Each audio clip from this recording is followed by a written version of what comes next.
Hello, friends. This is Larry, and I'm at the Portland Roadster Show still with John Rydzewski. Hi. Got it right? Yes, you did. Nice to meet you. Nice meeting you. So we were out yesterday looking around, finding cool cars, and saw the craziest, when I say crazy, best blue I've ever seen on anything, show, anything. Went right around the corner, there you were, and I said, you got to talk. So first of all, tell me what year your truck is and engine, and give me all the specs. Well, it's a 55 Ford F100 pickup, and basically started it back in 96, and we tore it down to a frame, and I got out of the Gulf War, and it was my project, just kind of a mental get back in the swing of things. Thank you for your service, by the way. Thank you. Appreciate that. And when I got back, I basically just started working on it, and I was a mechanic in the service in the CBs. And when I did that, I just kind of started putting things together, metal fabricating, and working on suspension and all that. Got it done in 99, 2000. And we debuted it in 2001 Portland Roadster Show. About 5 years ago, I was sitting in the garage, and basically a bunch of stuff fell against it, and we decided that got a bunch of quotes. Nobody could match the paint, so we ended up having to tear it all back down and have it all redone. At that time, I changed the suspension to air ride. We basically boxed all the rails, did a 3-stage candy paint this time, and reshot the engine and transmission all in kind of a pewter color, and basically now you see it. And we got it done Thursday right before the Roadster Show. Thursday is in Thursday. Thursday. I mean, we were setting the hood on Thursday morning. Wow. So how much of that is hands-on for you, John? Because there's builders that go out and just pay to have somebody do it all. They've got a vision, and they know what they want, and they want the best guy in each spot. How much of it did you do, and how much of it did you send out? Basically, I did all the frame fabrication. I did the engine, all the suspension work, all that type of stuff. We did some paint work, like the engine, axles, transmission, all the running gear, I sprayed. Ben's Custom Paint did the body work on the actual cab and main body of it. The upholstery was done by Christian Street Upholstery, and the mufflers were done by Mulligan's right here in Sandy Mufflers, and they did the mufflers and all that. Everything else was done by me and Pacific Styles Car Club.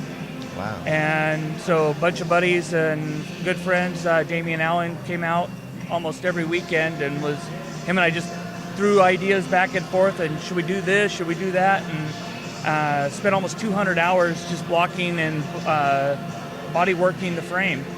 And it was just, it was a lot of fun until the last month.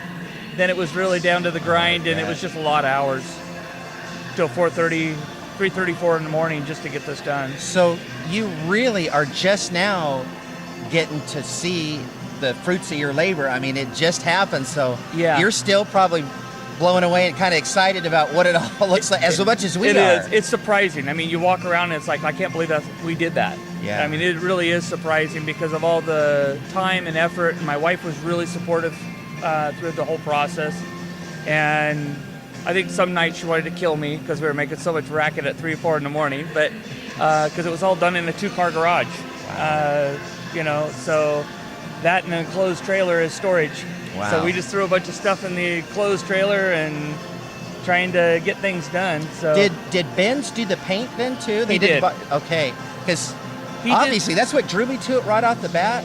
And how did you decide to go with blue? Because blue's not the super first color everybody goes with. My wife has blue eyes, and I've always liked blue, and I kind of grew up with liking blue. It was kind of my favorite color. And my wife wanted to do her 29 Roadster, and because her nickname's Blue Eyes. So we just decided, I started looking at all these different blues, and when I came across this one, it was just, couldn't really find a blue that really popped, because it's hard to find something that just kind of glows.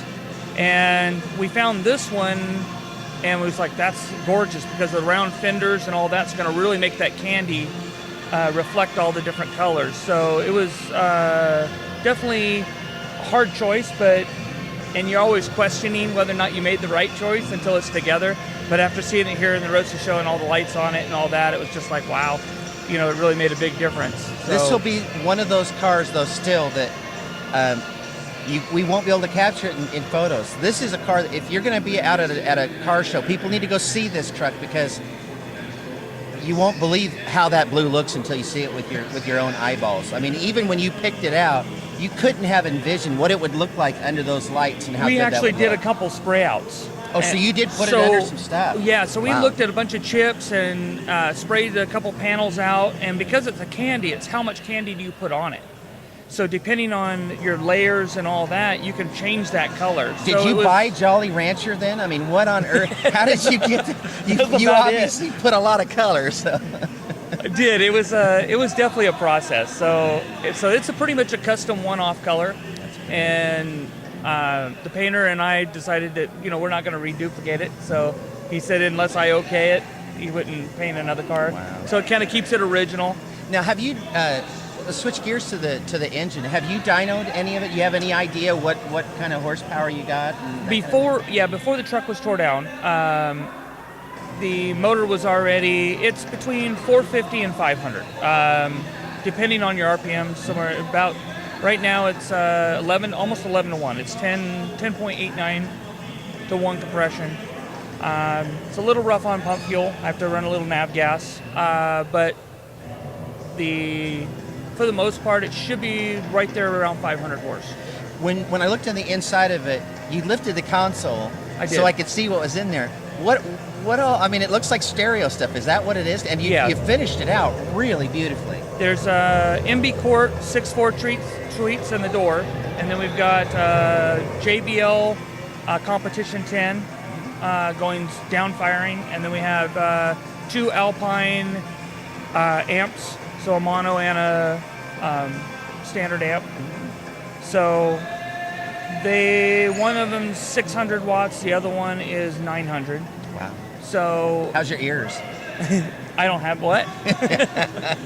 But it's a lot of fun. And then the console, the reason we did it is we wanted to display the amps, but I didn't want to make it in your face because technology always changes so much that the amps are new now, but they may not be 5 years of, and they always change something. So this way, if 5 years from now, if the equipment's still working good, people can say, oh, he's got something, but it's not looking at the brand and, oh, that's a model such and such. I love how you executed it. I mean, it was a surprise. So when I looked in there and you did that, it was like, I'm glad you did that. That turned out pretty good. So. And originally, that console was built by Todd Kangas out of Car Choice. We did some revamping and all that because when the upholstery guy looked at it, there's a difference between an upholstery guy and basically a Car Choice or something that doesn't sew. So he did a lot of baseball stitching on it and a few extra things that basically is more upholstery oriented. The door panels were all custom off. They're all fiberglassed in with the tweeters and everything's mounted from the back side. So it makes it really nice with aluminum panels so they can be removed and you're not going to damage anything doing it. So it makes it really nice. Well, it turned out great, and I'm sure glad that when we turned the corner, we saw it, and then we're able to find you to come and see it. So congratulations on it. Thank Thanks you for coming with us. We'll see you guys next time.